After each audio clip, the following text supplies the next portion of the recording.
previous videos, we talked about how Congress was organized, how we decided how states would be represented in the United States Congress. What we're going to start taking a look now is how Congress actually performs its function.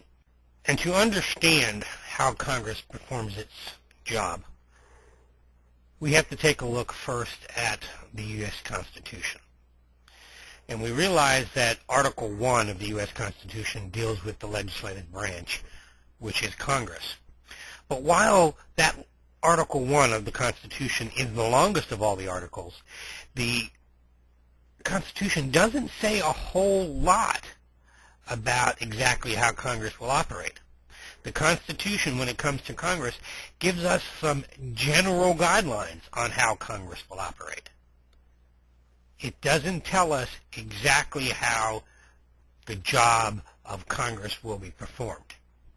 When we look at the day-to-day operations of Congress, how does Congress do its work every day? We have to look at a whole series of rules that are not created by the Constitution, but rather these rules are made by each individual chamber. So when we look at how does the House of Representatives operate, the members of the House of Representatives make their own rules. When we look at how the Senate operates, we understand that the Senate makes its own rules. And for example, a lot of us have heard of this thing called a filibuster. And we're going to talk in some more detail about that in a little bit. But the filibuster is a major tool that's used in the United States Senate. The Constitution says absolutely nothing about the filibuster. The filibuster is a rule that was created by the United States Senate because of the unique nature of how the United States Senate operates. The process by which a bill becomes a law is guided in general terms by the Constitution, but the specific way that a bill becomes a law, that is established by each of the two houses. The House does the passage of a law a little bit differently than the Senate does, because the Senate makes its own rules and the House makes their own rules. When we look at the major differences between how the House operates and how the Senate operates, we need to realize that most of those differences are based primarily on the different sizes of the two chambers. The House of Representatives has always been larger than the Senate, and anytime you have a larger group of people, it's a little bit more difficult to control and to manage. So when we look at the two houses, you'll see that the major difference is that the Senate has what we call unlimited debate, and the House has limited debate. And to understand this, we need to understand that the House of Representatives and the Senate, and actually any body of people that make legislation or make decisions, they generally operate by something that we call Robert's Rules of Order. And it tells them when certain people can talk and when certain people can't talk, and what kind of things can be done at different steps in the process. And the fact that the Senate has unlimited debate and the House has limited debate is very significant, because according to Robert's Rules of Order, you cannot vote for an action while debate is still being conducted on that action. And basically what that means is, if you have a bill in the House or the Senate and it's being debated, the House or the Senate cannot vote yes or no on that bill if debate is still underway. And that's very significant, because in the Senate there's something called a filibuster. And a filibuster is when you simply continue to talk or continue to debate an issue with the sole intention of stopping that issue from being voted on. You can't have a filibuster in the House, because in the House, remember, debate is limited, which means before the House of Representatives ever starts talking about any issue, before they start talking about it, they know how long they're going to talk about it. So there is always a time when debate ends in the United States House of Representatives. But in the Senate, since there's unlimited debate, the Senate does not know if and when debate is ever going to stop on that. So a filibuster is when people in the United States Senate continue to talk about a bill over and over and over and over again and debate that bill with the intention of stopping that bill from ever being voted on. The primary user, the people who generally use a filibuster, is the minority. If the minority wants to stop the majority from passing a bill, what the minority will do is just keep talking and keep talking and keep talking and keep talking about it.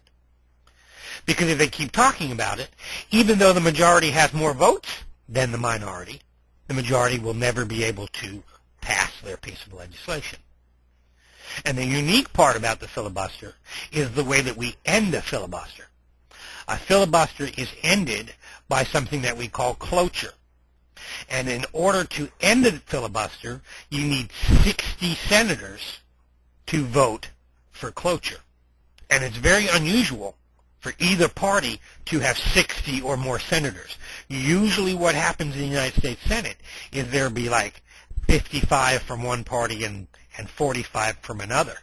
And if there are 45 in the minority that want to stop a bill from being passed, there's only 55 of the majority, and those 55 don't have enough votes to end the filibuster.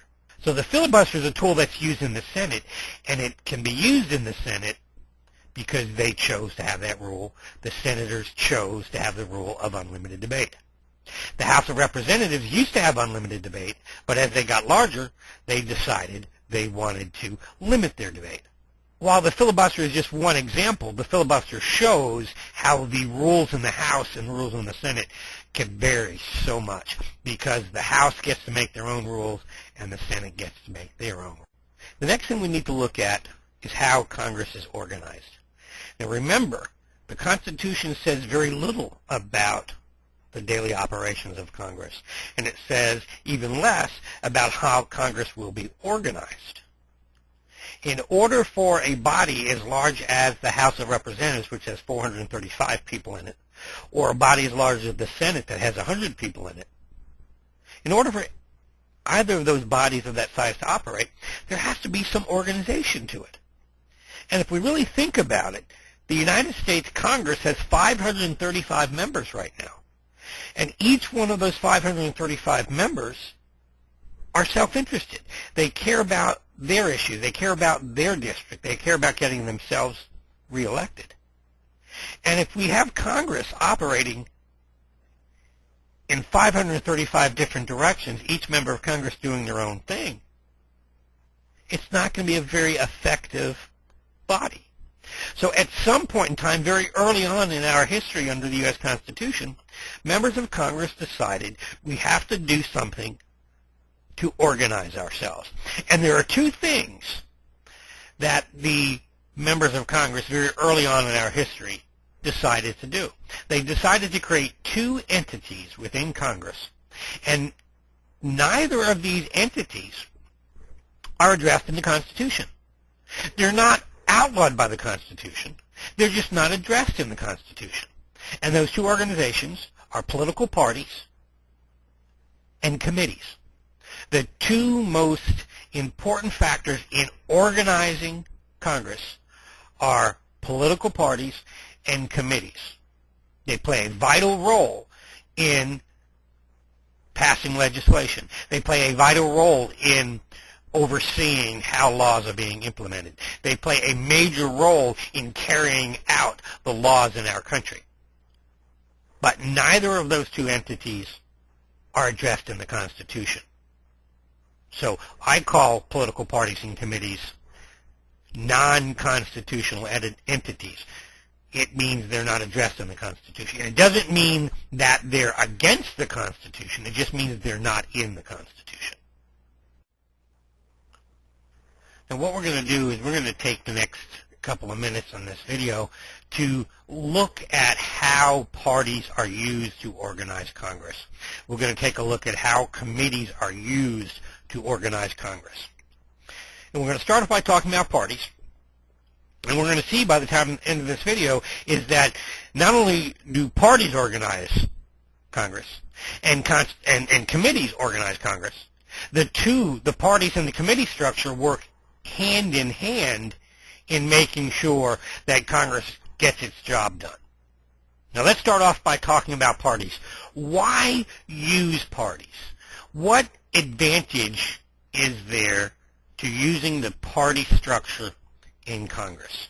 Well, we've already talked about it. The major reason that they use parties is because it keeps Congress moving forward. We have 535 members of Congress, and if each of those 535 members of Congress only worried about their own needs and their own interest, Congress would be going in 535 different directions simultaneously, and nothing would get done. But what the political parties do is they take those 535 different directions and they focus them into two basic directions, either the Democratic direction or the Republican direction. So if I'm a member of Congress and I want to get something done for my district, I belong to a political party, and what I do is I help the political party get its things done, and the political party and all the members of my political party help me get my things done. So now instead of having Congress going off in 535 different directions, they're going in one of two directions, and it keeps things much more organized. Now, we said that parties are used to organize Congress, and any entity that's going to try and accomplish anything has to have leadership.